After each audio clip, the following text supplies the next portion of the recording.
kinds of things, Rogan. We use coconut oil for triage oil, and coconut oil for your ears. It's very important. It's a very important thing. Hey, Greg, what's up? Just upright this here. I had a little toy avalanche here. We had a dog toy avalanche. And Rogan's like, that's okay. We'll have another one here in a few minutes. Just give me some time. I'll work on it for you. There we go. Oh, that's nice. Notice I'm wearing one shoe. Caught me mid-dis-shoeing. Hello, everybody. Hello. So, interesting article popped up on my Twitter feed this morning, so I clicked on it. It was MSNBC. Ali Velshi sitting in for Rachel Maddow, who I can't stand. I like Ali Velshi, but I don't like Rachel Maddow at all. I do like Ali Velshi. I've seen him report for years. And not to say that he hasn't lied before, but I think all reporters have. They've all got their fucking agendas. But that being said, I tuned in and I checked out the show, and he was interviewing the governor of Pennsylvania, I believe. A mayor or the governor, I believe. And he said, so you guys had some voter fraud? And the guy's like, yeah, we did. And you guys investigated it? He's like, yeah, we investigated it, and we've got 3 instances of dead people voting in our district. 3 total. And he's like, really? Who'd the votes go for? All 3 went to Donald Trump. So it's a good thing Donald Trump is finding all of these fake votes. It turns out all the fake ones they found in Pennsylvania, 3 of them, 3, went to Donald Trump. Isn't that funny? That's why he should be spending his money to investigate this election, because all the cheating went to him. Right? Hey, Teresa, I've got 18 viewers and 4 chats. Guys, are you feeling okay this morning? I hope everybody's okay. Not really getting a lot of hellos or how-dos or,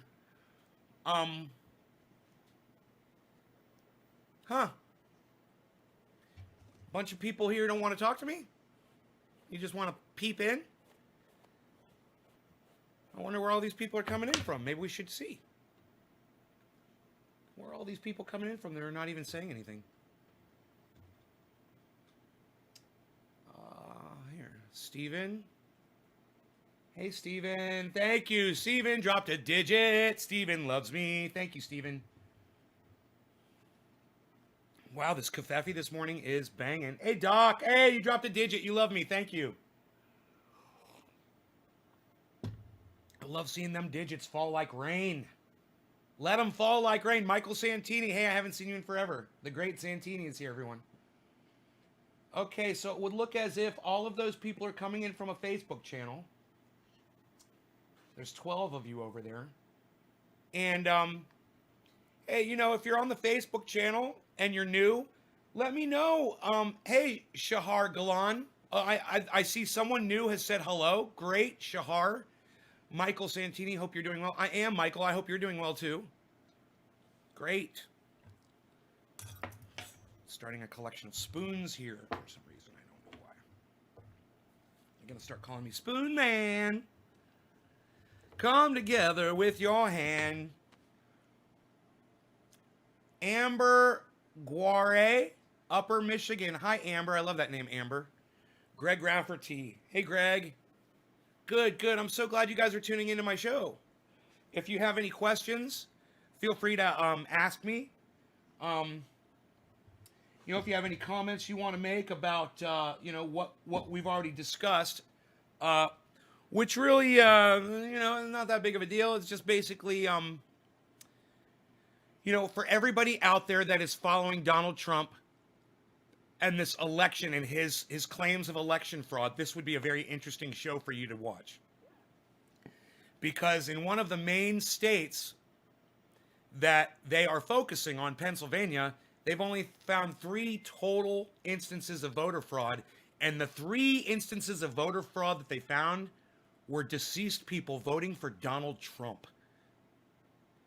So the more Donald Trump investigates the election, the less votes he gets. It's just so warm and fuzzy. I mean, for all of us who've hated this man as much as I have over the last 4 years, this is like the greatest ever. Biden's sister is married to Stephen Owens, who owns Dominion Voting System. Okay, who cares? I hope so, and I hope she fucking cheated Donald Trump for every fucking vote that fucking beat him. Michael Rosier, Mr. fucking investigative reporter.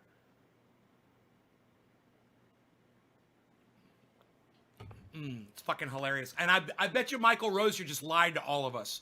So let's do a little fact check on that, and I'll block him and lied. I'll fact check it.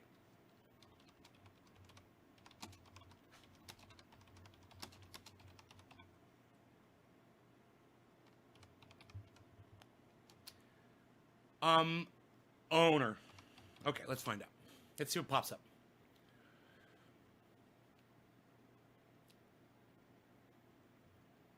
Fact check.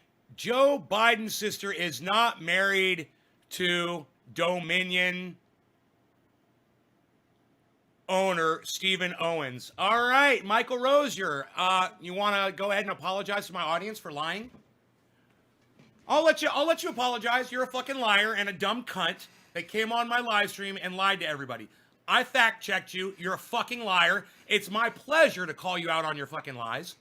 Would you like to apologize for being a dumb cunt liar? For not doing your own fact checking? It literally took me 3 seconds to Google check you. You could have done that before you shot off your fat mouth. Hey, Billy.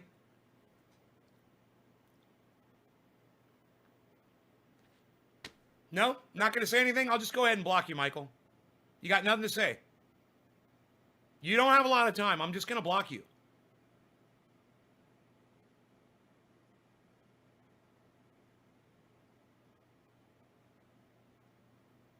I know the chat has been a little slow this morning, so I'm giving him the benefit of the doubt. That's Trump on a troll account, right?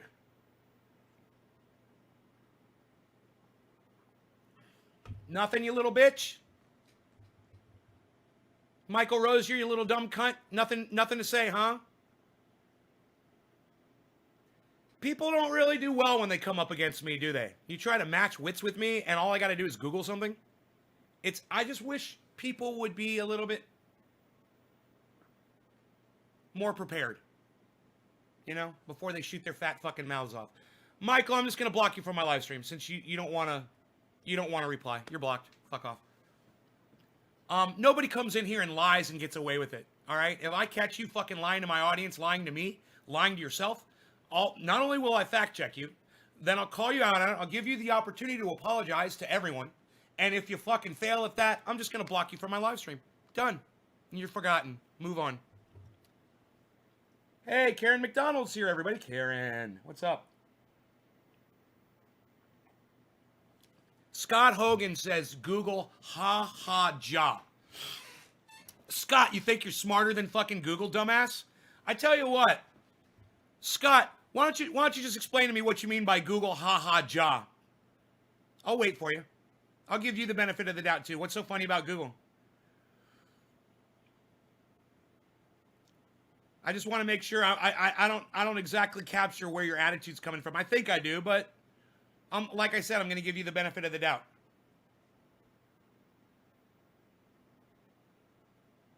Nothing? Can you see comments from Periscope? Vinny Ligiori. No, I cannot.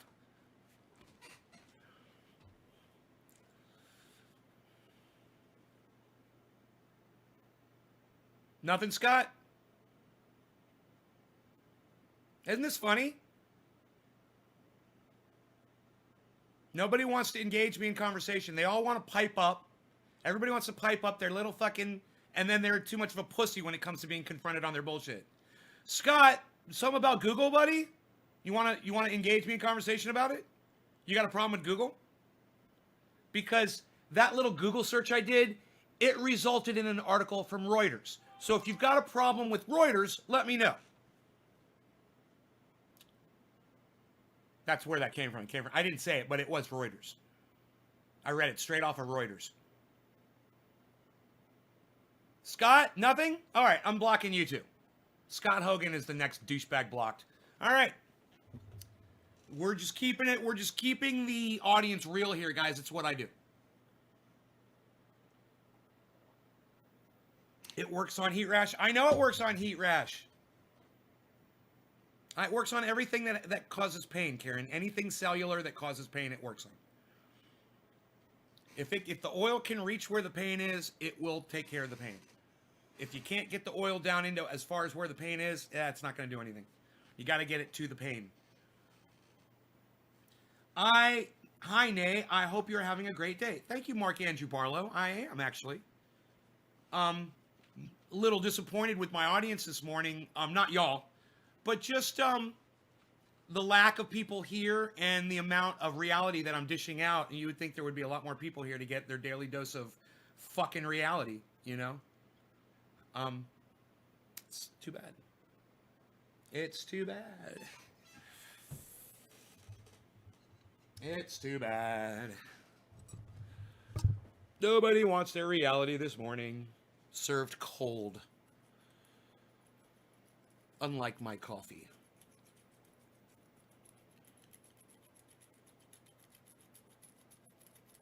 Claire Faust dropping a digit. Thank you, Claire.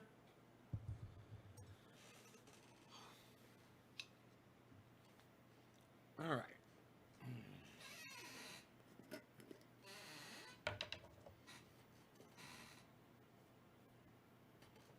So I was watching MSNBC sourcing out this article this morning so I would have the information to give to you guys. And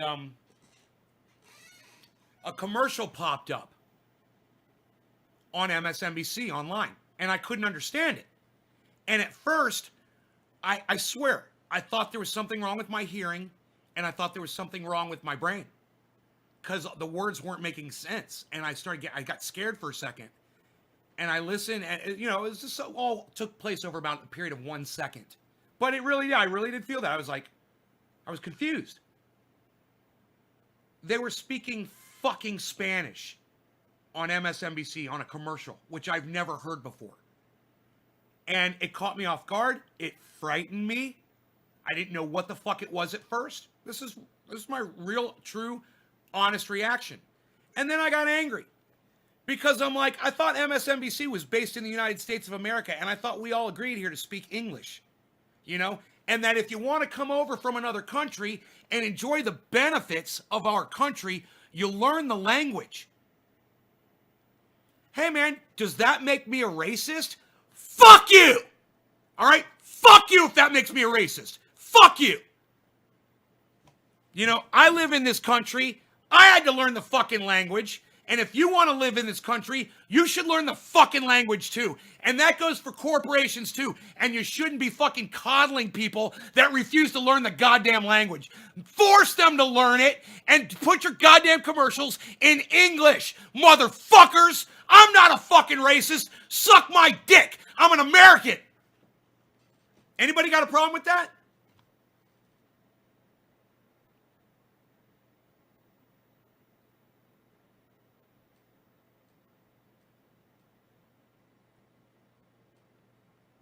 Everybody, I want everyone to see, this is my favorite thing that trolls do on the internet right here, is when they try to call someone an idiot and then they don't even know how to spell the word you are. They don't even know how to spell your with an apostrophe R-E. So they put Y-O-U-R in all caps so everyone can see what a moron they are. 205,000 votes of dead people, says Kalinda Janau. Okay. I'll give you the 205,000, you dumb cunt. Mrs. All Caps cunt. I'll go ahead and I'll give you the fucking 205,000, you stupid cunt. Take them.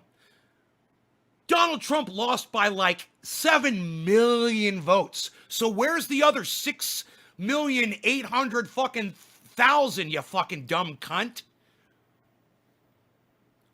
Everybody look, Kalinda Janau. Do me a favor, Kalinda. Will you come in here on January 21st and kiss my dick when Joe Biden steps into the Oval Office?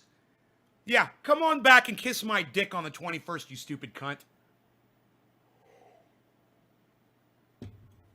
How long should I leave? I'm not going to block her just so she'll come back in here and kiss my dick on the 21st. Which is what this stupid cunt needs to do. This all caps cunt. Papa Onaya Shelley says clearly rigged. Oh, is it clear? Well, then if it's so clear, Pop Onaya, how come they only found 3 rigged votes in Pennsylvania? 3. And all 3 of those were rigged for Donald Trump. Lol, haha, he actually got over 84 million votes. Yeah, well, you're going to have to produce those 84 million votes, you stupid cunt. Do you believe this stupid cunt in here, guys? Hey, if you guys are just as blown away by the stupidity of this dumb cunt as I am, go ahead and give me a high five. Give me number 5. If you are just as amazed at this dumb cunt as I am, please give me number 5. And if you're enjoying this conversation, give me number 5. Galinda, time's on my side. All right? You guys have been saying that Donald Trump was going to prove that he won this vote for over a month now, and you haven't been able to produce any evidence. So it shows how much you know. Where's your evidence at, Rudy Giuliani? Drippy Giuliani? Where's your evidence? Where's your Kraken at, cunt Linda? Where's your Kraken at, cunt Linda? January 6th, you will look like an idiot. January 6th? Okay, we'll see. We'll see. Another day in paradise, right, Gwen? Look at all the 5s I'm getting. Look at all the high 5s I'm getting, cunt Linda. I don't think my audience likes you, cunt Linda. So funny. You got any more all caps posts for us, cunt Linda? I would love to read them. I just love reading your dribble. All right, so who's my first digit drop this morning? My first digit drop was Stephen Culbertson. Stephen Culbertson, are you here? Stephen Culbertson, are you here?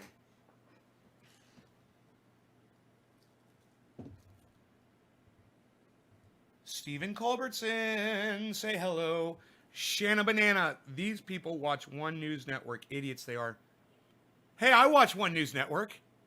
I watch Newsmax, and I watch One News Network, and I watch it all. I don't let it fucking corrode my brain. I mean, I can look at it and see for the lies that it is, but I guess cunt Linda can't.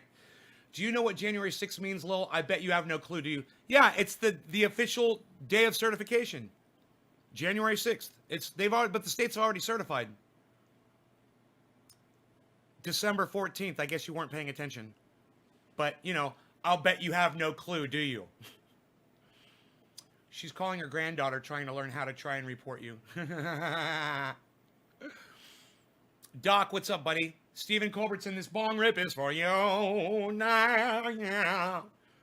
In my country, voters vote for prez, not great electors. Your voting system is strange. Gwen, I know, you're right. We have a horrible voting system in the United States of America. You're correct. Not everything is perfect here, that's for goddamn sure. Doc, I'm glad you're enjoying the show. Thank you for telling me that. Pastor Burns says, click the link I posted. There's evidence. Pastor, there's evidence in Pennsylvania of 3 votes. All 3 went to Donald Trump from dead people. Maybe check the other evidence, not just from One News America Network or fucking Newsmax. I don't even know how you're on my shit, lol, but regardless, no hard feelings. You don't watch Newsmax or else you would have saw 112 people testify, lol. I watch Newsmax. We've watched Newsmax on here, on my show, together.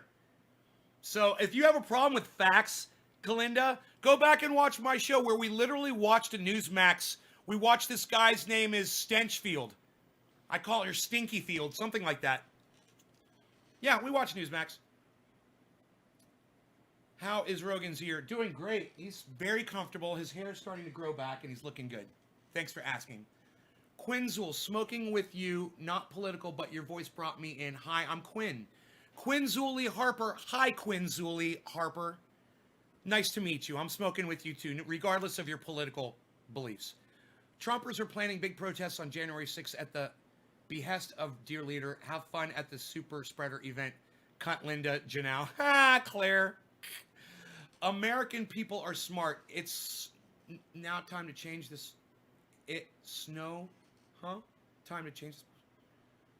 Yeah. Pastor Burns says fraud. Yeah, Pastor Burns, you're going to have to produce the receipts. Maybe call the Kraken with the receipts. Okay, Pastor? Let me know when you got the receipts. Not just some rabbit hole video on the internet. Biden rallies are safe, says Tarek. Jesus, man, I'm sorry, but I gotta go, Nay. Shanna, I'm sorry, Shanna Banana. Love you, honey. I'll see you later. January 6th is when they vote, and if one senator doesn't sign, it's all over with. Maybe go read your Constitution. What is the Constitution? Constitution. To know what day matters, it's January 6th. You said my name right. You are amazing. Oh, thank you.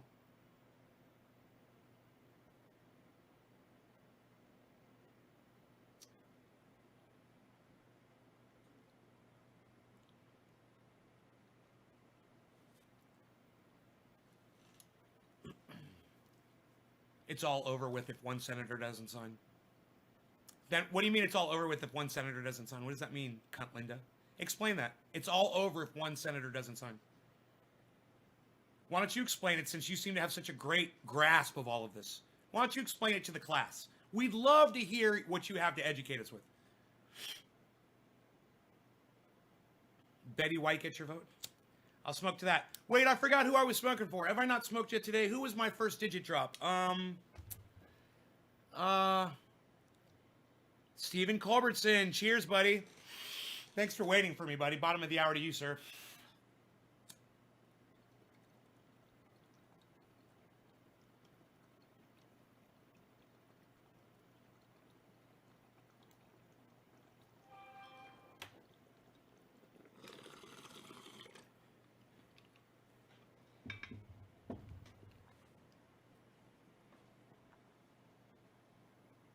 I don't give a fuck about it, Gwen. Do you?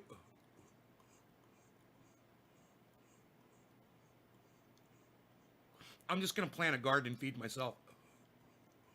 Kill anybody that tries to take my shit away from me. That's what everyone should do.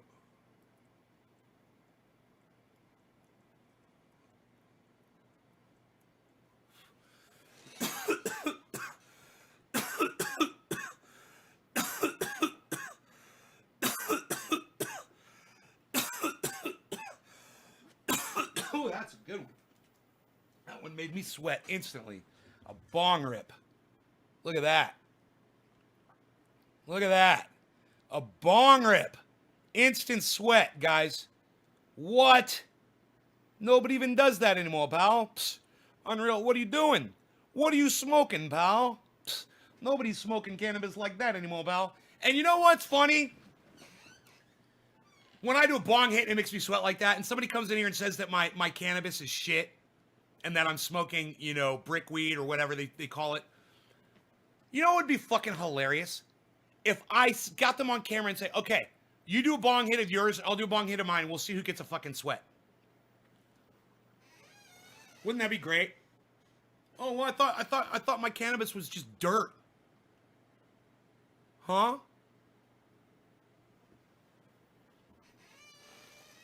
Look at that sweat, Lil, right? Sorry, I used the word weed and I shouldn't have. I told you every once in a while I slip up. Every once in a while. Not often I slip up on the show, but I do. I hate that fucking word. After I said it, I was all disgusted with myself. It's like, I'm disgusting. Even shitty cannabis should not be referred to as weed. Unless it's got poison in it. And then if it is poisoned, then it is weed. It's a useless plant. It's the only time it should be considered weed, is when it's unsmokable. In fact, I'm going to tweet that right now. I think that's a great tweet. And I think all of you should hop on Twitter and retweet this for me as soon as I put it up.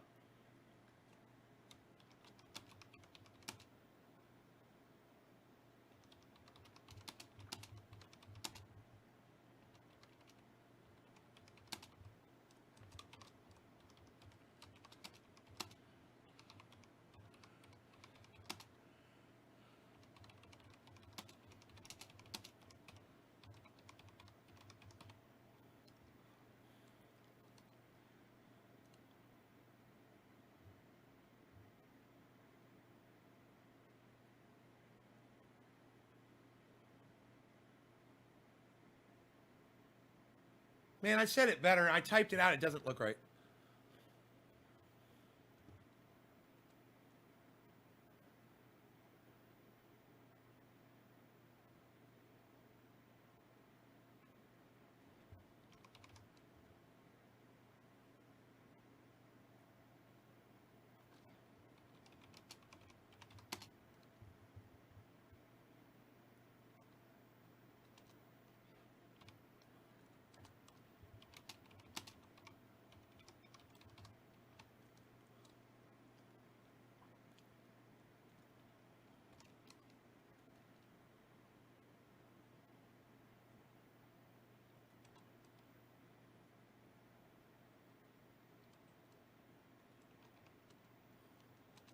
I'm making up my own word. Unsmokable.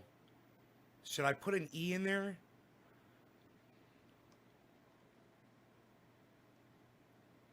Yeah, I will. I'm going to put an E in there because I don't give a fuck. It's my own word.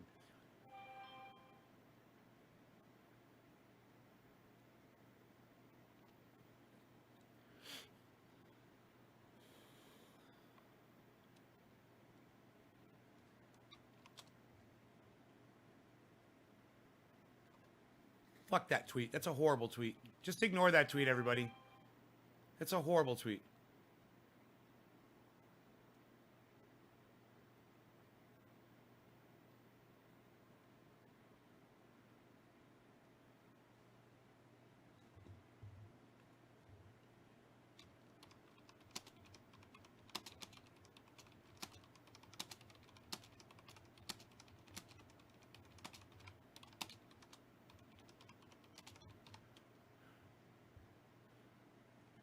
God, somebody's like, so many people are like, 2020 is almost over. Just we'll get through it. Let me tell you something, man. The number of the year won't make things any better. You know, Donald Trump leaving office and Joe Biden taking over isn't going to make anything better. All right? Just so you all know, get it through your skulls right now.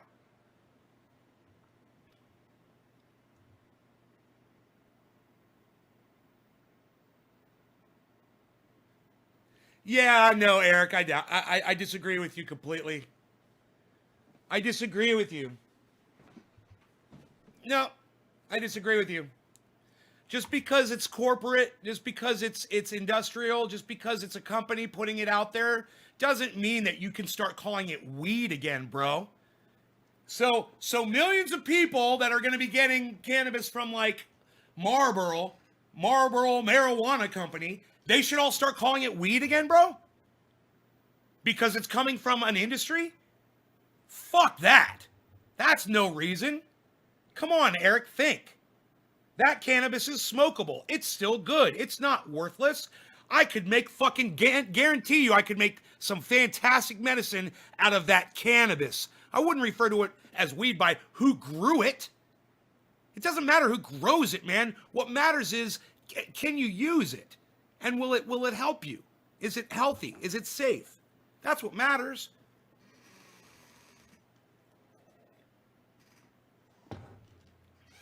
I mean, then why won't I just call the guy down the street with a bigger grow, call his weed? You know?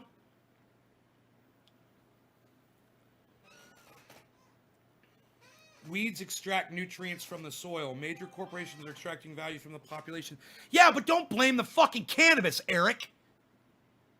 You know, you're trying to make some kind of a weird bridge here. It's not working at all.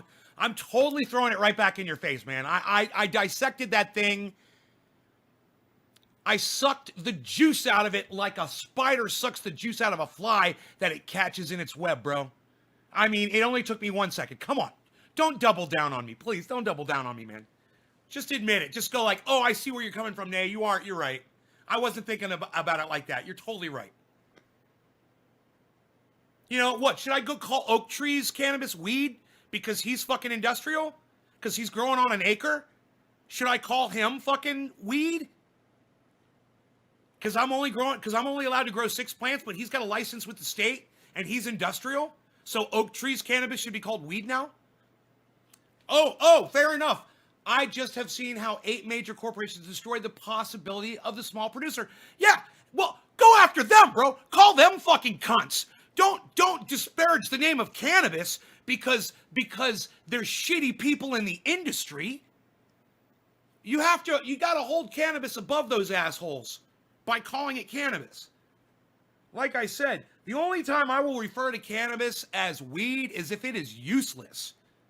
Is if I can't use it for anything, and that means I can't make even a fucking a topical out of it. That would be a good time. I haven't done that in the past, but you know what? It's a good idea. That shit is fucking weed. It's worthless. It's useless. It can't be used for anything.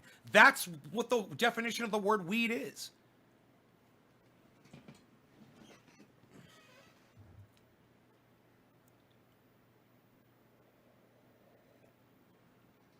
But industrial grown cannabis is got a use. It's definitely got a place, man. You know, I can't supply cannabis to everybody.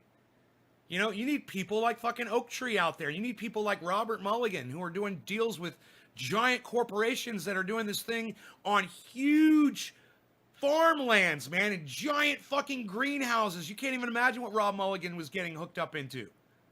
You know, and I saw the processing, man. You guys can't even imagine in your brains. I mean, think about the show, how it's made. That's the scale that Robert Mulligan was dealing with.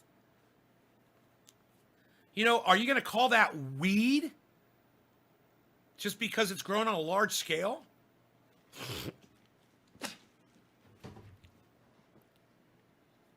Does it get you high?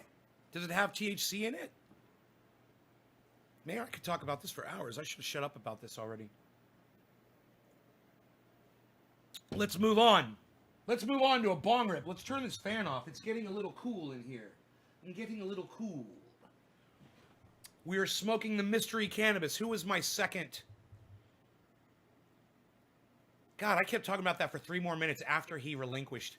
He said, man, you're right. He's like, this. He said, fair enough. I like that. Fair enough. Fuck yeah, fair enough, bro. And I should have stopped talking about it. I kept going for 3 minutes. Doc, this one's for you. You were the second person to drop a digit in here. Doc, thank you. Cheers. Doc, are you still here? Yes? Yes, good. Cheers.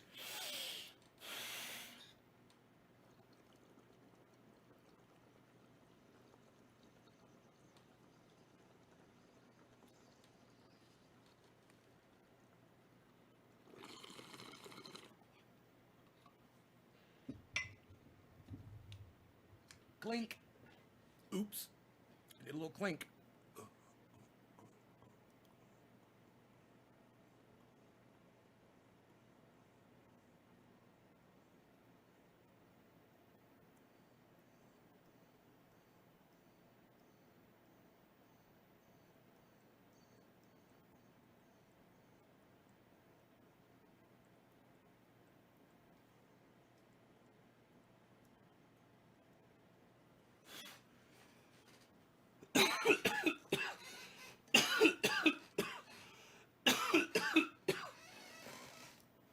Oh, yeah.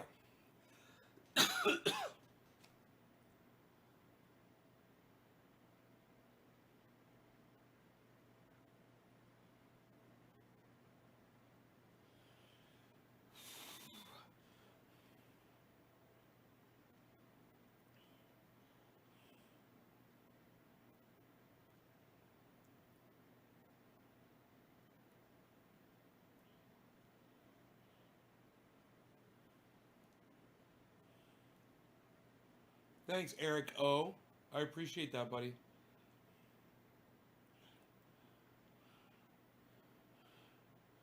So I was thinking, man, it would be nice to go on Graham Elwood's show as a guest and talk to him about. I'm sorry. I made a mistake. I said Graham. I should have said Ron Placone. I was thinking Graham, but it was Ron Placone who actually put the tweet up. Ron Placone said, last night I heard thunder in LA. He's like, I don't think I've ever heard thunder in LA before. I said, climate changed, bro. And then I had the idea, I should go on Ron Placone's show and talk about what I know about climate change, anecdotally, right here in my own little neck of the woods with the fires and the pine beetle. And I think I'd have enough to information to share with him for about 15 minutes for a segment for him, you know, and we of course we could always talk about other things if you know we could talk about the triage oil, or we could talk about, you know, cannabis history, or why I say no law regarding cannabis, or we could talk about music. You know, there's all kinds of things that Ron Placone and I could talk about. But wouldn't it be neat if a few of you guys would tweet at Ron Placone, or maybe go on his show and super chat at Ron Placone, and, you know, for $2, and just say, hey man, would you have Nay from Nay's Garden on to talk about climate and cannabis and gardening? Hey, we could talk about gardening. We could talk about organic gardening. There's so many things we could talk about.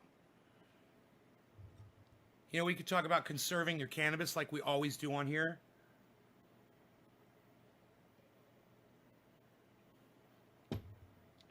God, how many people do you know on the internet that do the whole cannabis thing? They never talk about conserving it, but they always try to show off how much they can abuse. Right? Think about that. Look at how big the dab is. Look at how big the bong rip is. Look at how big this is. Look at how big that is. Look at how much I can waste. Waste. How many of them say, hey man, all of you guys probably don't have a lot, so this is how you can conserve it. This is how you can have more at the end of the week, so you'll always be able to get high. Who does that? Who's doing that? Is anybody else doing that? You get it here.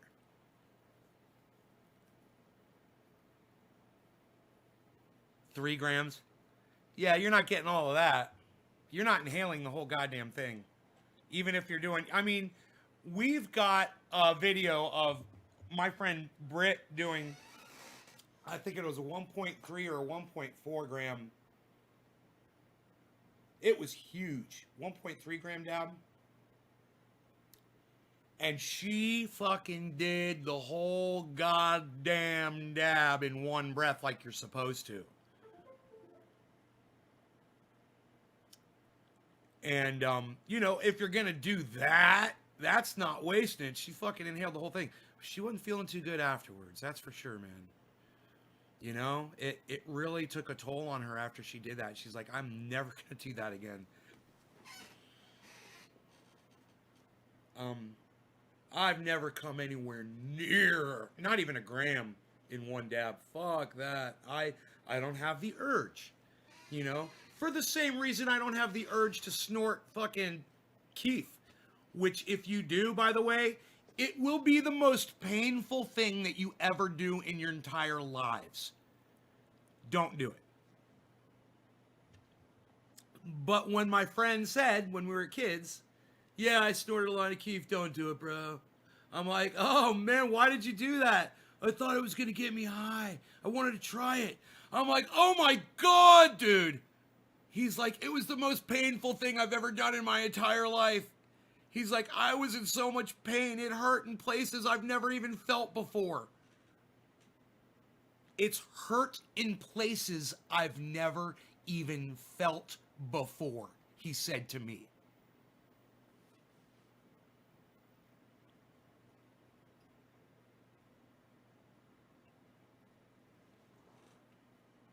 No, it's not a thing, Evan. It's not a thing. It just hurts you. Smoke that shit. Vaporize it and inhale it. I never had the urge to even try it. I was like, right, okay, no.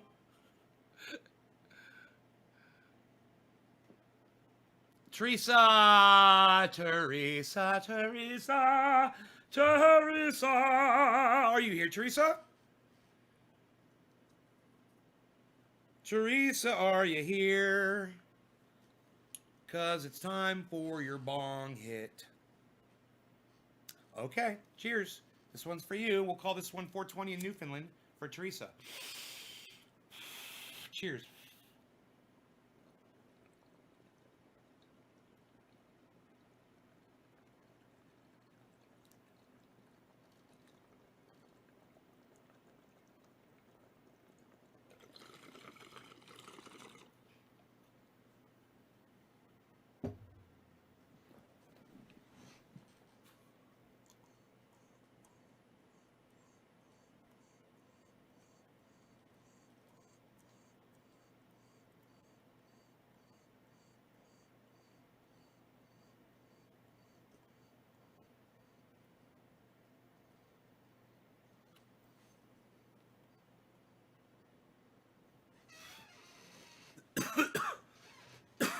Doc, thank you.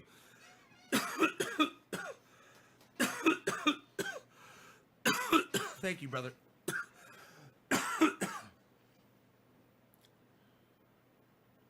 Oh, it's wonderful.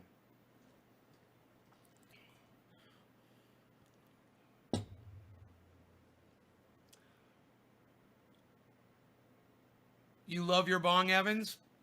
You know, there's something about a bong. It's the water and the filtration cooling the hit down, making it smoother, making it so you can inhale more. I guarantee you, if I give you a bowl, if I give you a doobie, and if I give you a bong, the most amount of cannabis that you will be able to inhale in a single hit will be the bong every time. And if you're like, it takes too much air for me to draw off of a bong, I will give you a little tiny bong.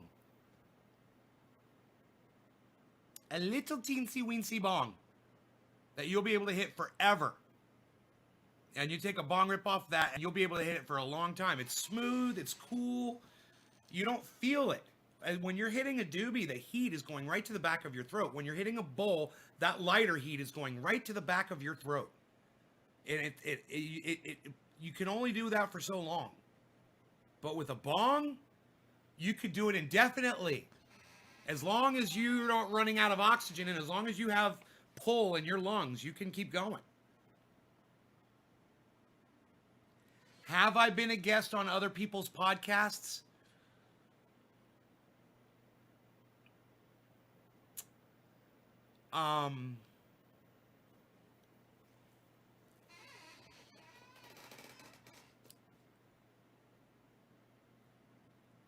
You know, I've been invited a few times.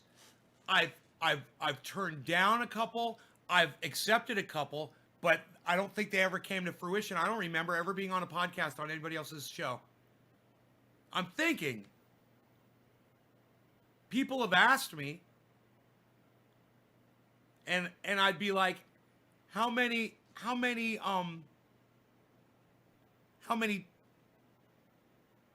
followers do you have on YouTube, on your YouTube channel? And they'd be like, 6. You know, I'd be like, well, get some followers on your YouTube channel, you know, put some content up there and get some people, and then, yeah, I'll come on and I'll do your show. You know, if it was one of y'all and that you're coming to my show all the time and you're helping me out, and you had, you know, I would under 100 followers on your channel, but they were actual followers and they're current people that are actually following you, I would go on your channel and do an interview with one of y'all. Hey, man, you know, Jimmy Dore and Steph say punch up, always punch up. And you know what they always also do? They always lift people up too. Like they help people out, and people like me that are lower in stature as far as the amount of a following and the amount of people who are listening to them go, and they will go and Steph's like, yeah, I'll come on your show. And you know, I don't have a big show. And let me tell you something else. I've seen Jimmy Dore do interviews with people who have even smaller channels on YouTube than me and way less content. You know, I've got, I don't know what guys in my 4, 5, 6,000 uploads on YouTube. I don't know. It's some crazy number of uploads.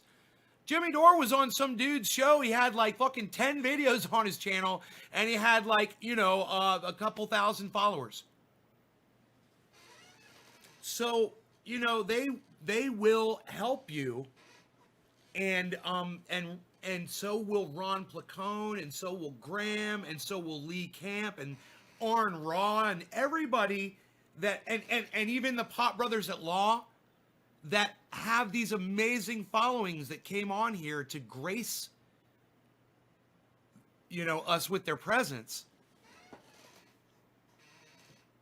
They're helping, you know, lift us up, and that's wonderful, man. That's a good thing. So that's all I could do too. If you guys were doing that, if you guys were trying to do a channel, a good bong, but I don't have big budget.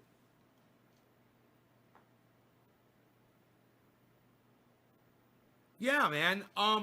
Order something from go to 4aceswholesale.com. Go to 4aceswholesale.com, bro. Yeah, Mark, you're welcome. Let me tell you something, bro. You can get one of these.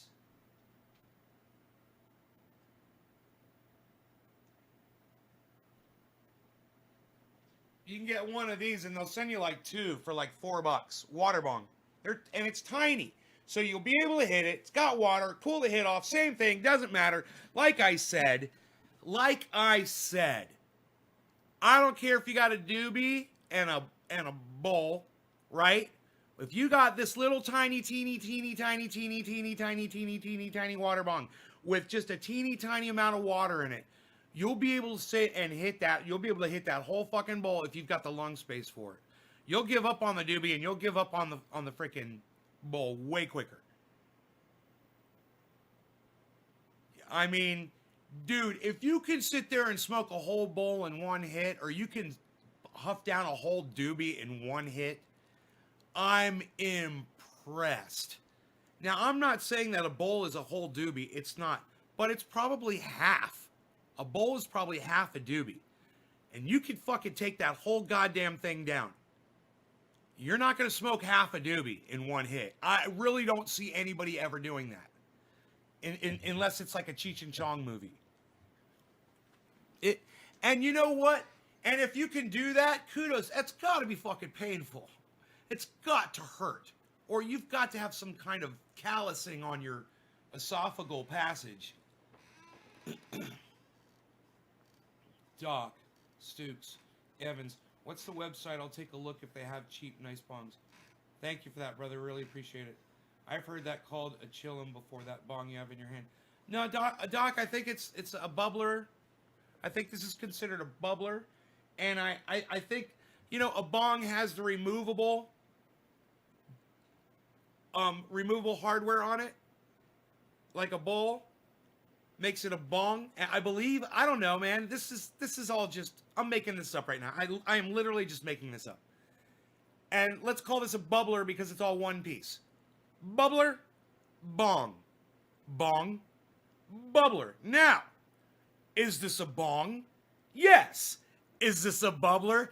You betcha. So, I mean, they're both.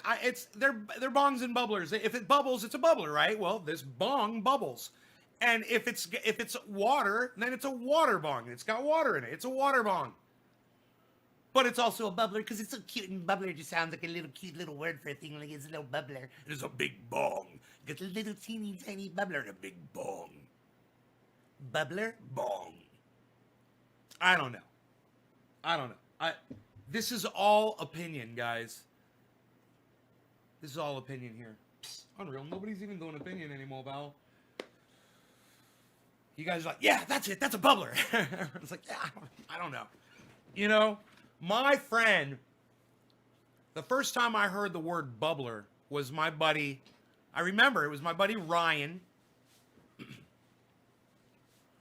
And he looked at one of the pieces of glass I had. He goes, that's a nice bubbler. And it was the first time I had heard that term.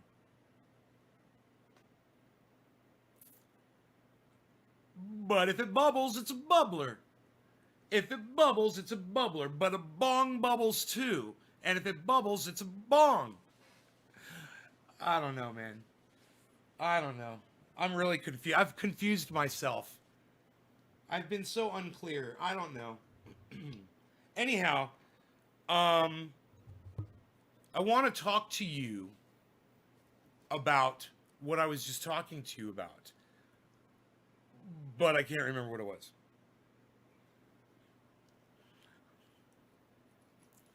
So, that's real.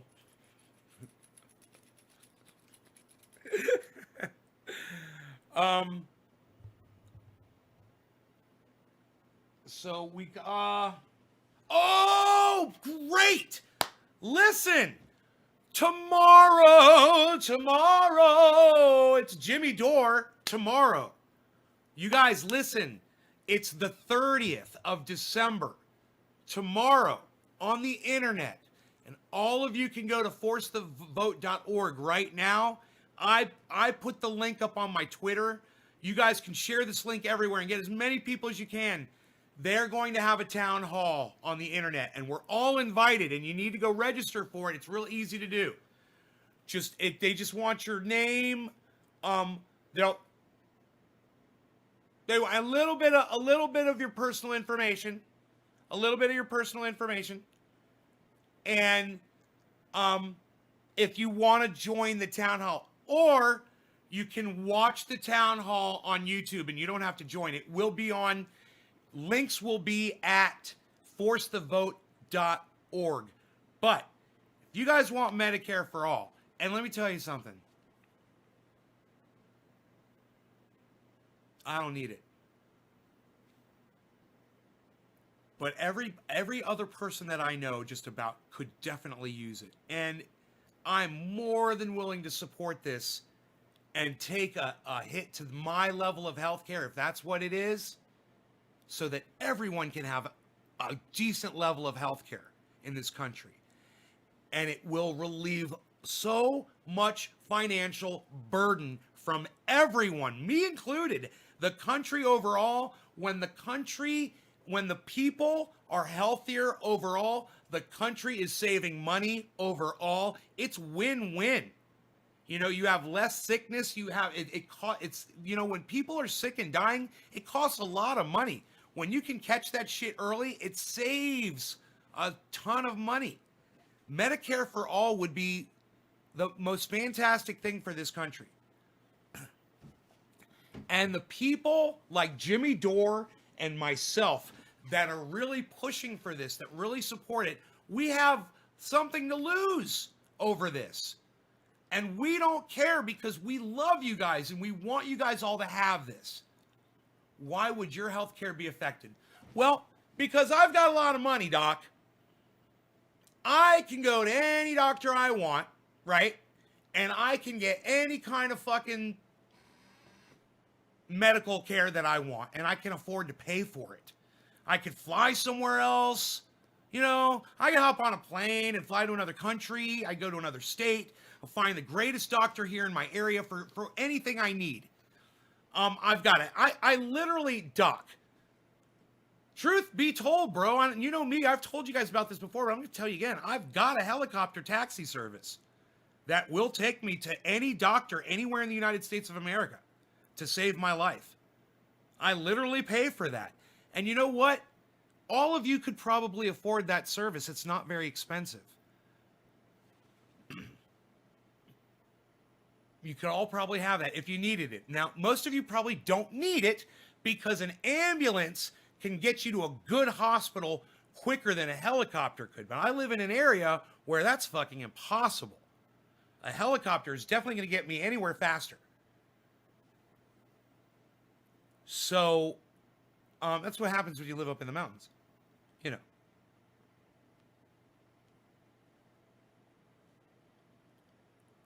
You know, if we have Medicare for all, I'm probably not going to have the access to doctors like I do now. I'm not just going to be able to go anywhere I want, probably. Medicare for all is probably going to be, it's going to have its own restrictions and whatever. I don't know. I don't know what it entails.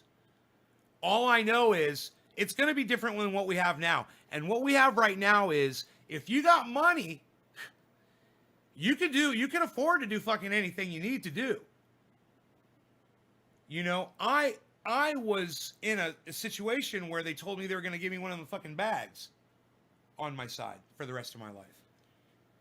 And I said, no, fly me to a fucking better hospital. And they did. I got on a helicopter and I flew to a better hospital and they did the surgery and I didn't need the fucking bag. Luckily.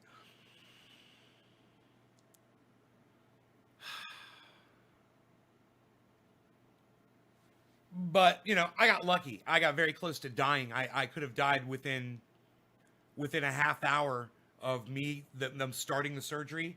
If I had gone another half hour, I probably would have died without medical care.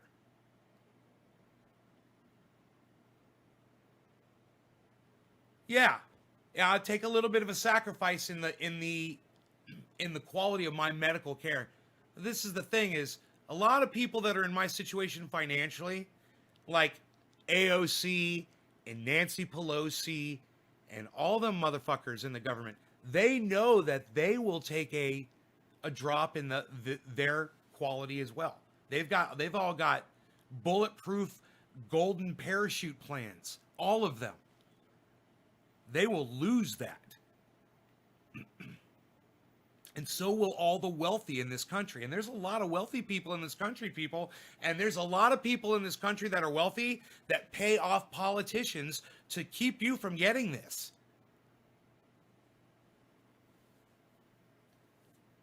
So listen, if you want to fight these rich motherfuckers that are trying to stop you from having good health care and saving you money and making your lives better, you know, I really hope that the drop in number right now is people going over to forcethevote.org to go sign up for this thing. And I hope that they all come back. Yes, please. Yes, come back. Come back to me. Yes, go to forcethevote.org. Go sign the petition, you know, and if you want to get in on the town hall, I did.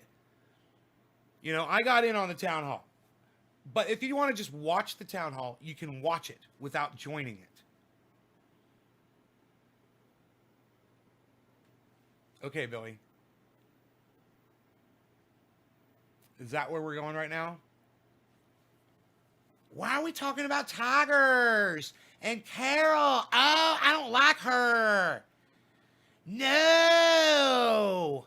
You guys want to see a tiger? Shut up. Watch. I'm going to show you a tiger. Shut up.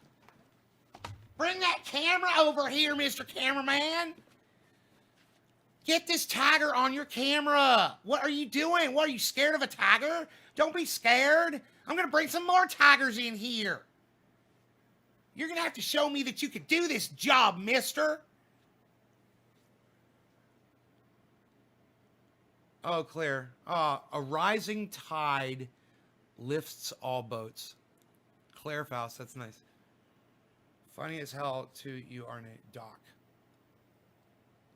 Is it true that the 1% has paid less and less taxes since the Reagan administration lowered them to 50% on average? Yeah, probably, Dakota. Probably. That's probably all verifiable. You know,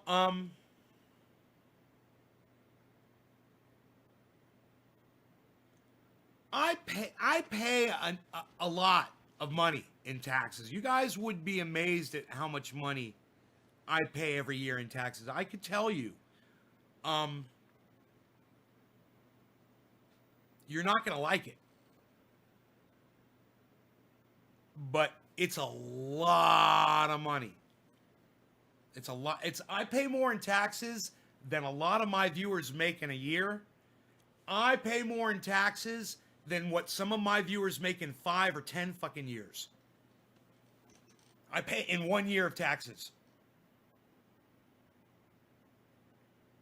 Did Trump pardon Tiger King? I think Billy Ballantyne would know that if he did. Billy Ballantyne is friends with Tiger King. You didn't pay less than... You sold him a camel once, I think. You didn't pay less than Trump, I promise that. No, I didn't pay less than Trump, no. Stukes is guessing $250,000. No, I don't pay that much in taxes, Stukes.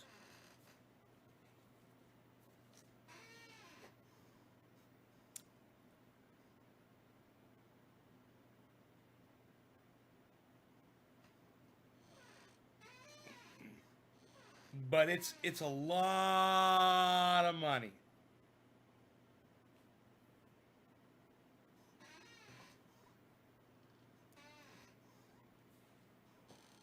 I pay zero. Stukes is like, I pay zero. Cheers.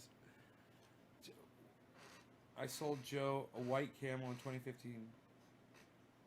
No, Joe's not getting out of prison, says Billy.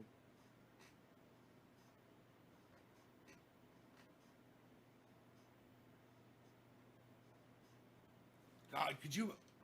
Billy, you should tweet at Donald Trump and ask him to pardon Tiger King.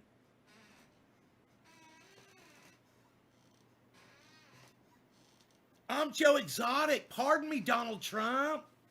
We can go look at tigers. Does Donald Trump like tigers? He's orange. Tigers are orange. Doc made $35K last year.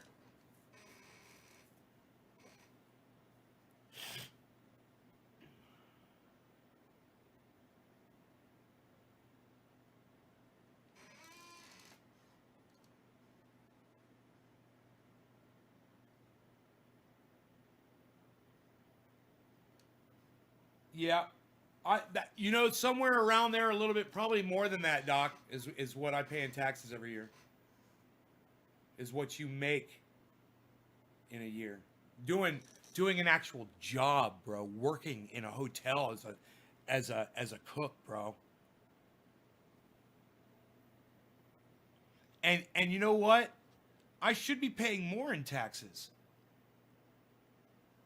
Because I got plenty of money.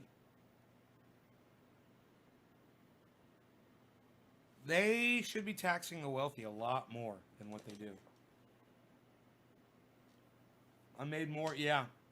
Dakota says I made $22,000 last year in construction. Yeah, I made more. I mean, I paid more in taxes than Dakota made. There you go.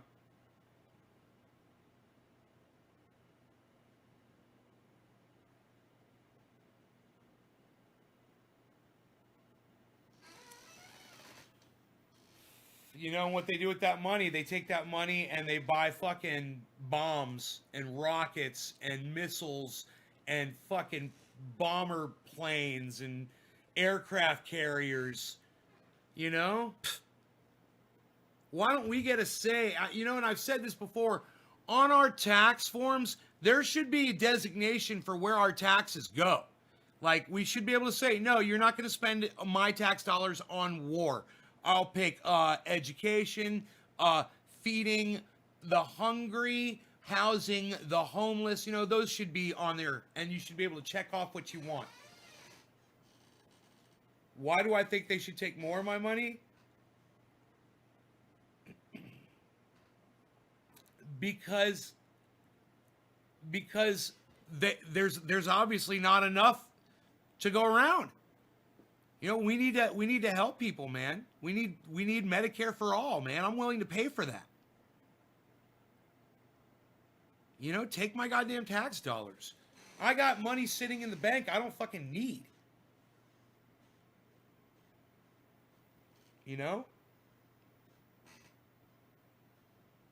It's excessive. And if it's excessive for me, I'm not even trying, guys. Imagine people who are like doing business all the time, that are on the stock market and buying fucking corporations and involved in liquidating companies and auctioning off of places and buying cheap and selling it at a profit. And fuck that shit. I don't have the blood pressure for that kind of shit. Imagine those people, though. Imagine the amount of money that those people are sitting in. They've got an excess of cash just sitting in their bank accounts while people are starving. You guys, people are being evicted from their homes. They're being thrown out on the streets. Watch Jimmy Dore. Watch Lee Camp. Watch Graham Elwood. Watch Ron Placone. And make sure you guys all go to forcethevote.org. Please. God, it drives me crazy. Please go to forcethevote.org, guys, please. And sign the petition and watch this and share the link around everywhere. Tell everybody how important it is. And go and watch this town hall meeting on YouTube tomorrow. Or come be a part of it with me. There's a registration form to come. There's a thing at the top. It says town hall. Click that link, and if you want to sign up and be a part of the town hall, come be a part of the. It says it's probably going to be a giant Zoom meeting. It'd be really fucking cool to see me sitting in there on camera, right? Wouldn't that be awesome? You guys can all watch that shit. Do I make Dakota? We call it cannabis, please. Dakota, please. Hey Ben, what's up, son? Hey Megzy. I don't know what a Warren Buffett rule is. I won't watch. I'll join, says Evan. Right on, Evan. Oh shit, yeah, cool, says Ben.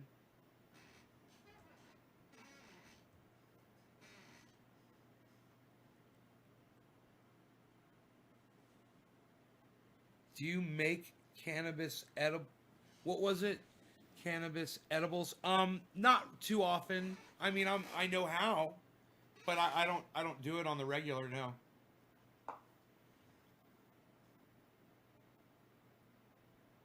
You guys remember I told you I hurt my back?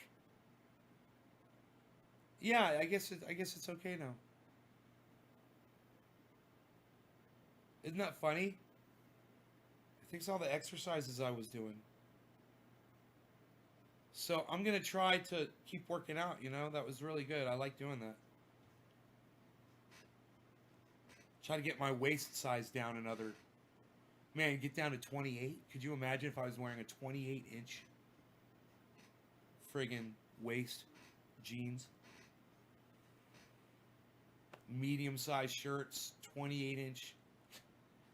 Fuck. I don't even know what size this is. These could be, I don't know what. These could be 34s.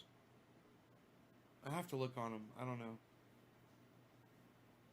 Wish I had a pair of jeans out here. I could just look on them. Because they're all the same.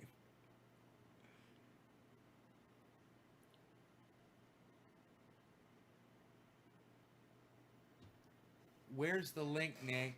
It's just type it in, Mark. It's forcethevote.org. Force, like may the force be with you. Forcethevote.org. O-R-G.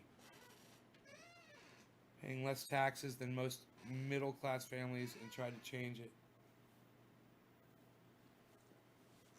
Oh, that's good. Oh, man. He was trying to do something good. Warren Buffett. That's nice, man. I agree with him, man. I support that. I support that. I mean, look.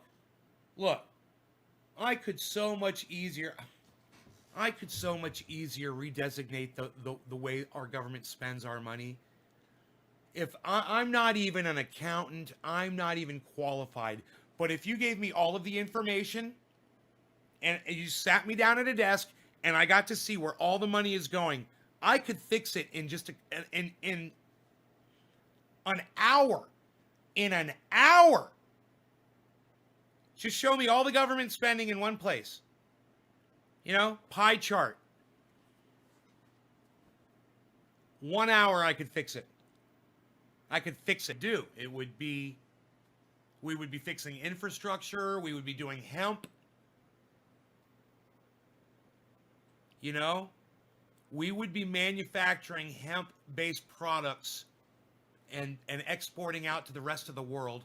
We would have the largest hemp economy, and it would be the most the wealthiest economy on the planet ever in the history of the planet. I could do that. Easy. What? We're at war? Okay. No. You guys coming on home and you're going to all find hemp jobs, hemp related jobs. Okay? It's all going to be green energy. We're going to do electric cars. We're going to do hemp fueled machines. We're going to do hemp cars built out of hemp. You guys are all going to grow hemp. Everybody's going to be growing hemp.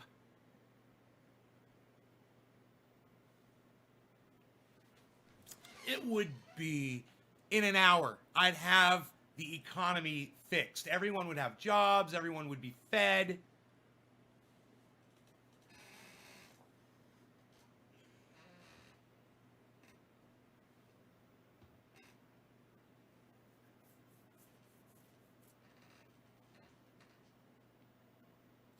Man, today I was walking in the forest and I found seeds on the ground from the cedar trees.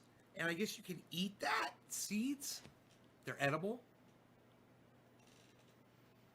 I don't know, man. I mean, you could do that with hemp seed too, you know. You can make all kinds of foods and things. Look at that, everybody. Doc Holland just signed the petition at forcethevote.org, and there's the link. Thank you, Doc Holland.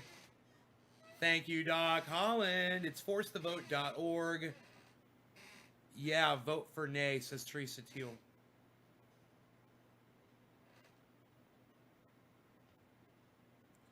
You know, we would do away with the oil and the coal industry. We would totally do away with it. We would have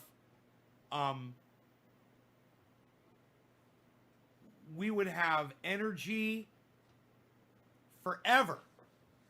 You know, we could literally drill holes down into towards the Earth's core and just harvest the freaking heat energy and not disrupt the planet and not frack. There's all the energy we need is in the core of this planet. And we could just drill down and get it.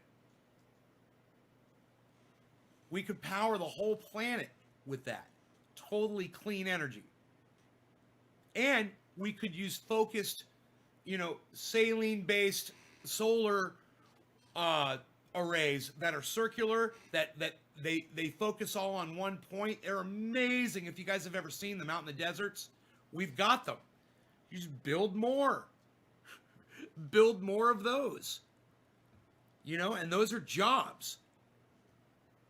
And then people are like, yeah, but then once they're all built, then there's no more jobs. Bullshit. All those need to be maintained. Solar panels only last like 10 years.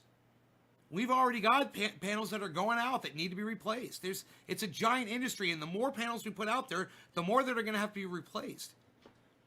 And you're talking about all kinds of tech jobs. We need to solve our water issue. And I think the solution to the problem would also solve the problem of rising sea level. But we take the water we need out of the ocean, we desalinate it, and we supply ourselves with water, and we lower the ocean level at the same time. We killed two birds with one stone there. And it's such a simple concept. We're cooling the planet down so the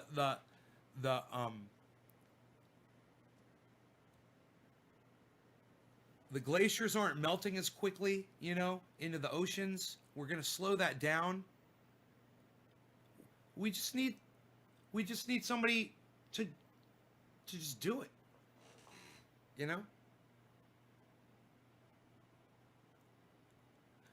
I would love if that person would see this episode, or just see the last half hour of this episode.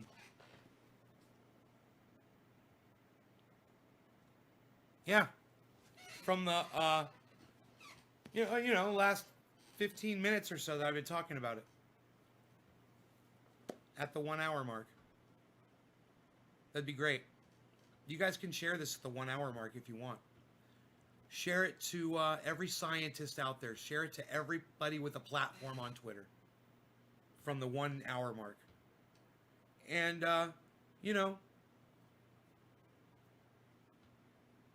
really good ideas. One of them needs to just say, yeah, that guy makes a lot of sense. I'll go ahead and I'll tell everybody.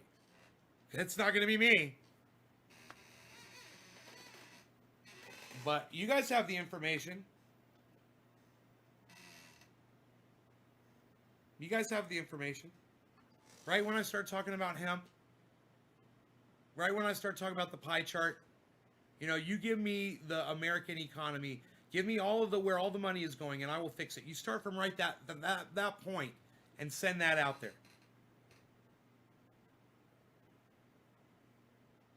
naysgarden.com.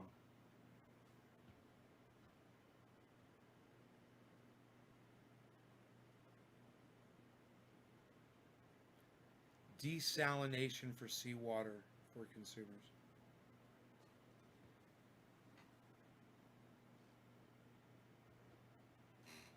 No, Billy, you don't have to go down that far to get the heat. You're just pulling heat up from the. We've already got it. We've already got the technology, Billy. You don't have to go all the way to the Earth's core. I'm just saying the Earth's core is producing the heat. You're so silly, Billy. Go to check out Just Have a Think on YouTube, bro. He's got a whole show about this kind of energy. And, you know, science says we could literally power the planet with this. And it's not destructive. It's non-destructive. It's not like fracking.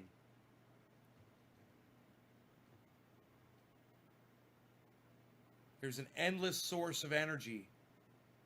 I mean, between the sun, Billy, and the heat coming out of the bottom of the planet, the heat coming up from the ground that we can drill into and obtain.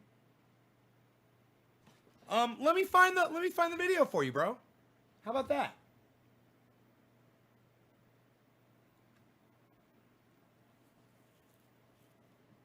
I'm gonna find the video because I think I know what the thumbnail looks like.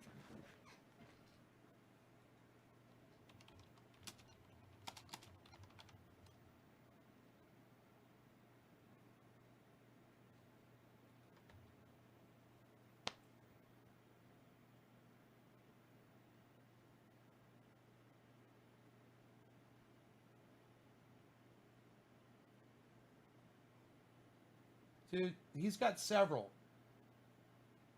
He's got several. Okay, let's just watch one of them. Oh, this one I've watched 3 minutes into. It's funny. And flows into a condenser. Right when he's talking about the technicality of it, man. That's right where I was watching. I love it. And I paused the video. All right, here. Let me pull this up. I'm just gonna pull this up here.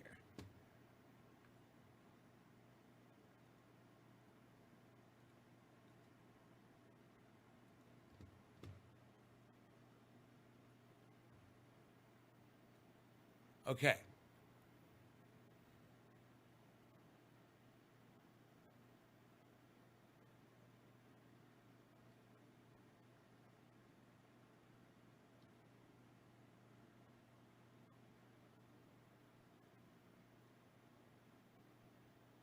I mean, I wouldn't mind watching the whole goddamn video. He's really dry, but he's so informative. I want to hear all of the information. I want you guys to hear it all too.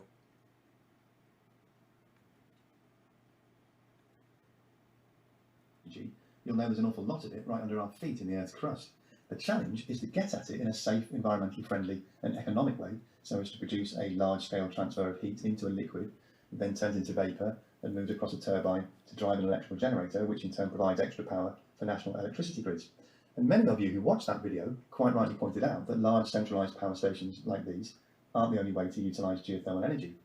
For over 2 decades now, systems have been in operation that allow individual homes and offices to produce their own micro-generated energy from the very patch of land that surrounds the building. The system is called a geothermal heat pump, but you've probably more often heard it referred to as a ground source heat pump. I think it's fair to say that the industry has been kept quite low-key over the years, and take-up has been relatively slow in some parts of the world, largely due to the perception of high upfront costs. But the outlook is now changing fast, just like pretty much everything else in these unprecedented times we're all living through. The International Energy Agency found that almost 20 million households around the world purchased a heat pump in 2019. And according to analysis by consultancy firm Global Market Insights, worldwide sales are set to exceed $68 billion by 2026. And you and I could be benefiting from a 40 to 50% saving on our home heating costs, plus a hefty government subsidy depending on where you live. So is it a good idea? How does it all work? And how can we all get a slice of this particular green energy pie? slice of this green energy pie. Oh, it sounds so tasty the way he puts it. Hello, welcome to Just Have a Think. Energy use in buildings accounts for more than 17% of all global greenhouse gas emissions, and in somewhere like the United States, between 50 and 70% of all energy used in the home goes on heating and cooling.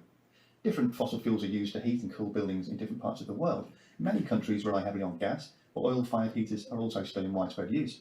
The one constant that can be relied on in every part of the world, though, is the fact that the temperature of the ground directly below us is far more stable than the temperature of the air around us, which is subject to all the vagaries of the ever more extreme weather conditions. That means it's generally cooler than ambient air during the hottest days of summer and warmer than ambient air during the colder months. And that basic fundamental physical property is what makes ground source heat pumps such a simple and effective solution. Here's how they work. A mix of cold water and antifreeze is pumped through a ground array of energy-absorbing pipes, getting constantly warmed by the ground's low-grade heat as it circulates. The warmed-up mixture then gets fed into a heat exchanger, otherwise known as an evaporator, where it transfers its energy to a secondary fluid with a much lower boiling point. And that fluid then turns to a gas, which gets compressed to increase its temperature still further. The hot gas then flows into a condenser, where it dumps its energy into a space heating system, or even to provide the hot water for the building if required.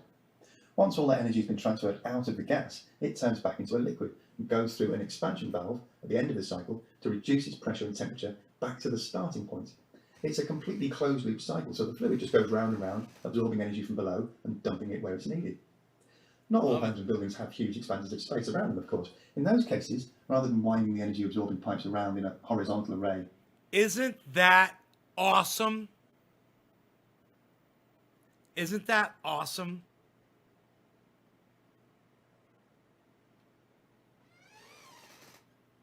It's just so basic and so amazing.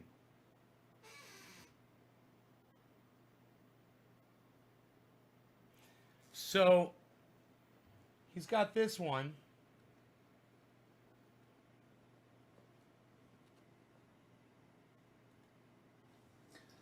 So here's our planet, as most of us are used to seeing it. Not rotating next to me above my desk, obviously, but you get what I mean. What we don't see all that often is the stuff going on inside the planet. The bit we all live on is this tiny crust on the outside, and although it can be as deep as 40 kilometres in places, it's still barely noticeable in the big scheme of things. Underneath the crust, there's nearly 3,000 kilometres of mantle, which is made up of silicate rock and minerals. It's still a solid layer, but it's bloody hot. The bit just below the crust can reach almost 900 degrees Celsius, and the deeper it goes, the hotter it gets, until down here it's well over 2,000 degrees C. Then you've got about another 2,200 kilometres of outer core, made up mainly of molten iron, anything between 3,000 and 3,800 degrees Celsius. And right in the centre, there's this solid iron core, which is hotter than the surface of the sun, at 6,000 degrees C. And why is it solid when it's at a temperature that's far higher than the melting point of iron? Well, it's pressure, isn't it? There's so much pressure from the layers surrounding it that the molecules in the core literally don't have the room to move around in any liquidy kind of a way. So they stay firmly compressed together as a solid. Anyway, I digress. The point is, there was a lot of... Just Have a Think on YouTube. All of you should be subscribed to his channel, and you should all go back and watch all of his videos. Heat energy captured inside our planet. It's been there for billions of years, and it'll most likely be there for a few billion more. And that heat gets into our skinny 40 kilometres of crust as well. The bit we stand on is the same temperature as the air around us, but it gets warmer and warmer the deeper you get, until you reach the base of the crust, which is at the same temperature as the mantle it's touching, nearly 900 degrees Celsius. So there's a lot of heat available just below the entire surface of the planet as well. It's what we all know as geothermal energy, and in theory, we ought to be able to tap into it to provide a virtually limitless supply of heat and power for the entire planet, with almost zero carbon dioxide emissions. So why haven't we done that then? Why haven't we done that then? You gotta love that. Why haven't we done that then? Hello, welcome to Just Have a Think. The golden poster child of geothermal energy is of course Iceland. They're a long way north, only about 250 kilometres away from the Arctic Circle, with typical air temperatures that are often only just above freezing. He's gonna show the geothermal plant right outside my window, guys, on this video. Have been so successful, I think, compared to most other parts of the world.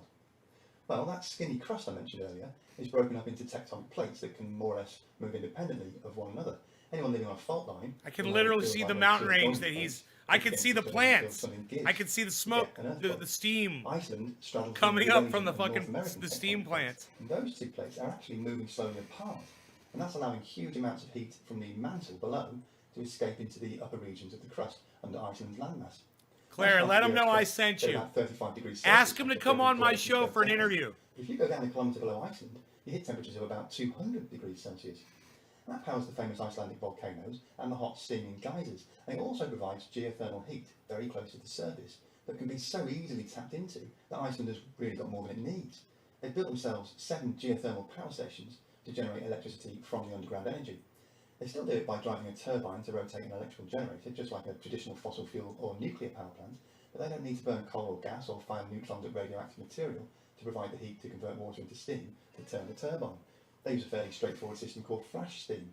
A borehole is drilled about 3 kilometres deep and cold water is sent down into it. The water gets superheated by the geothermal temperatures and expands into steam, which then comes hurtling back up the other side to drive the turbine. It doesn't rely on the weather conditions, it's always on, so it can be used for constant and predictable baseload power, and produces negligible CO2 emissions. All that cheap electricity has allowed Iceland to develop a thriving aluminium industry that now accounts for about 40% of the island's exports, turning Iceland into one of Europe's richest nations. They also pump geothermally heated water all over the island in a network of heavily insulated pipes to provide district heating for homes and businesses and greenhouses. That looks just like our plants. Food for the population. They've got so much spare hot water that they can afford to heat outdoor swimming pools all year round, and even pump some of it into freezing lakes to keep bits of it warm enough for the fish to survive through the coldest months of winter. But on a global scale, geothermal energy only accounts for about 1% of total electricity capacity. So why aren't we embracing this seemingly inexhaustible carbon-free natural resource more enthusiastically? Well, the answer is that some countries are going for it, but most of them are located on or near to the fault lines where tectonic plates butt up against each other. Of the 20 or so countries currently generating geothermal power, the United States is the largest, producing about 2.5 gigawatts worth in 2019, with 725 megawatts coming from the world's largest geothermal plant at the Geysers, located in the Mayacamas Mountains, about 30 miles north of Santa Rosa in California. That's me! Then comes That's my mountains right there! Philippines, Turkey, New Zealand, Mexico, Kenya... That's the motherfuckers that cause the earthquakes over here! The International Energy Agency predicted growth of as much as 4.5 gigawatts in geothermal energy production in the 5 years from then until 2023, which would have equated to about 5% growth per year. But in their latest tracking report, released in June 2020, they found that growth has only been about 3% per year, and that geothermal energy is not currently on track to reach the Sustainable Development Scenario, or SDS, which the IEA published as an outline of how to meet the energy-related components of the United Nations Sustainable Development Goals. To contribute to hitting those goals alongside other renewables like solar, wind and hydropower, the IEA say that geothermal energy production would need to grow by more like 10% per year between now and 2030. But to reach that target, geothermal energy needs to be adopted on a truly global basis, which means finding ways of tapping into our planet's energy in all the other countries of the world that aren't fortunate enough to be located above fault lines. A system called binary power is an alternative to the more traditional flash steam system. In a binary system, hot water from a naturally occurring underground aquifer is pumped up into a heat exchanger where it gives up its heat to a secondary fluid that has a much lower boiling point. The secondary fluid then turns to vapour to drive the turbine. The beauty of this system is that it only needs the water to be at about 100 degrees Celsius, so in theory you don't need to drill so deeply to hit the right temperature. And that makes it a system that could be used by many countries regardless of their location. But you still need to get at the hot water, however deep it may be, and you still need to ensure... What the fuck is secondary fluid? And... isn't that kind of suspicious sounding? Secondary fluid?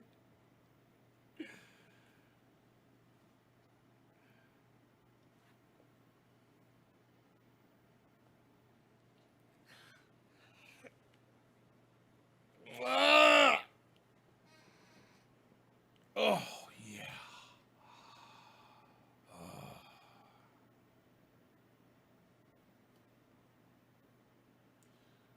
I gotta give my dog his medicine in 15 minutes. Easy to do. He doesn't mind.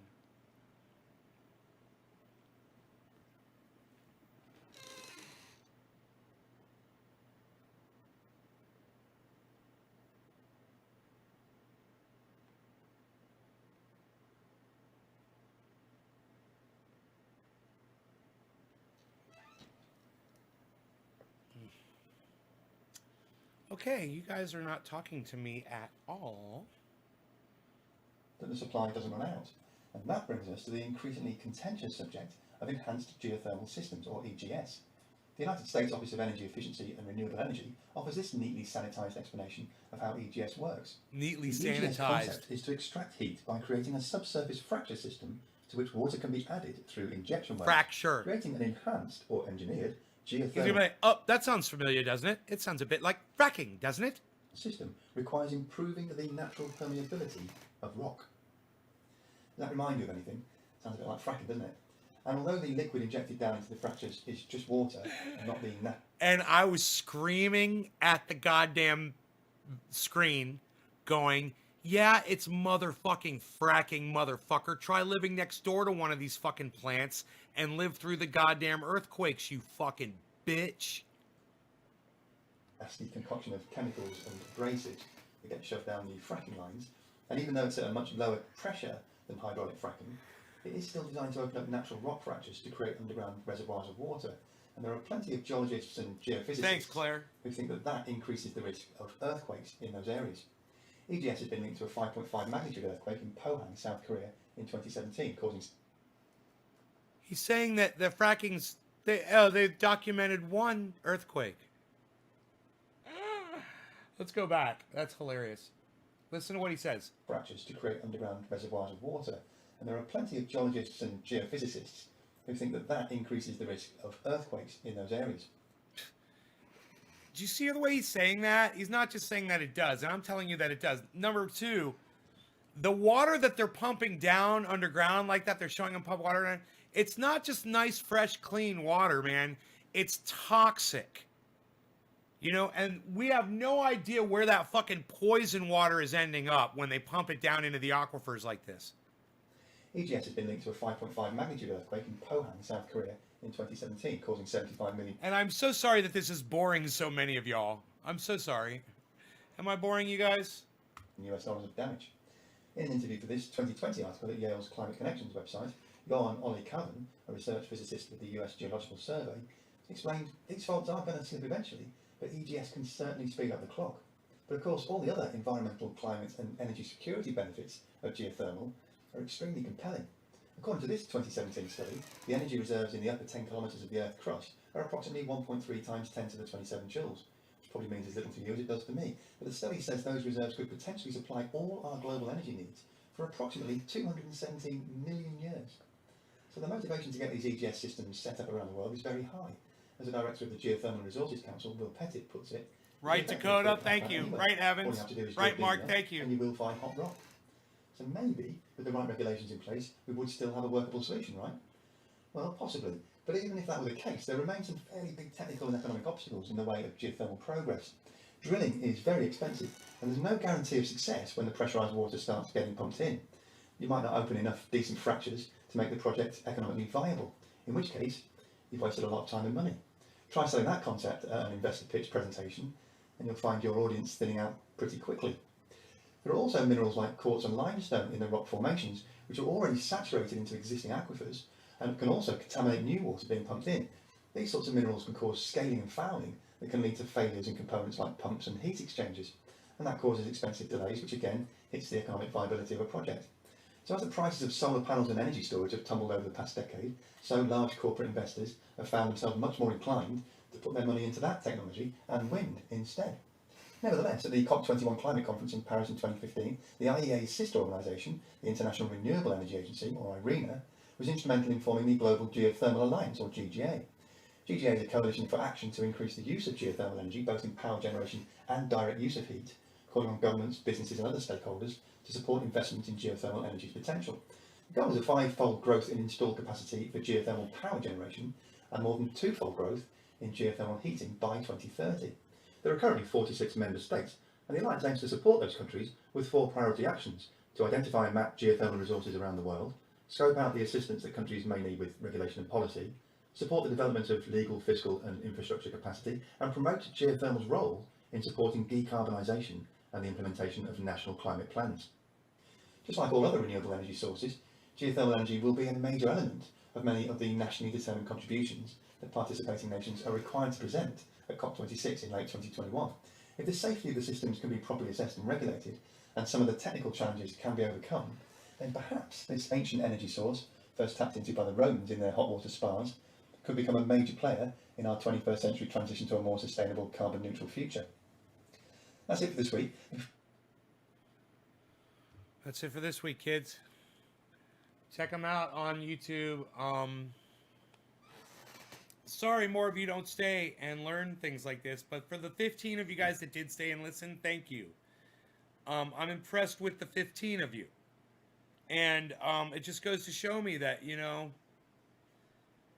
people aren't, well, it's very interesting stuff here, you know, learning about trying to save y'all's lives and shit. And people just don't give a fuck, man. It's just crazy how sad that is. And it's my audience, you know. Hey, Tiffany. It's sad. Yeah, it's sad. Audience, my half of my audience really disappointed me today by walking out on the show.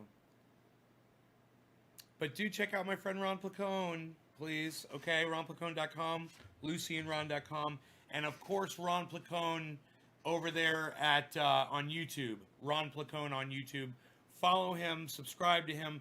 Make sure you click all for notifications so we can meet up inside his live streams, as well as Graham Elwood's live streams and Lee Camp's live streams and Jimmy Dore's live streams. You will see me in all of their live streams all week long, guys. I love all of their shows. So come join me, okay? On all of these people's live streams on YouTube. All right. Love you guys. Check out my website, too. naysgarden.com to check out interviews with many of the people that I recommend that you guys go watch. Oh, and go to a super chat on one of their shows and say, hey, you should have Nay from Nay's Garden on your show for an interview. He's got a lot to talk about. A million things. Yeah, that's right, Dakota. ForceTheVote.org. I will see all of you at ForceTheVote.org tomorrow at 5:30 Pacific Standard Time. Right? 5:30 Pacific Standard Time, I believe. About things other than themselves or even care to be educated in general. I know, Tiffany. I agree. Tiffany. All right. Love you guys. Thanks so much. Bye-bye.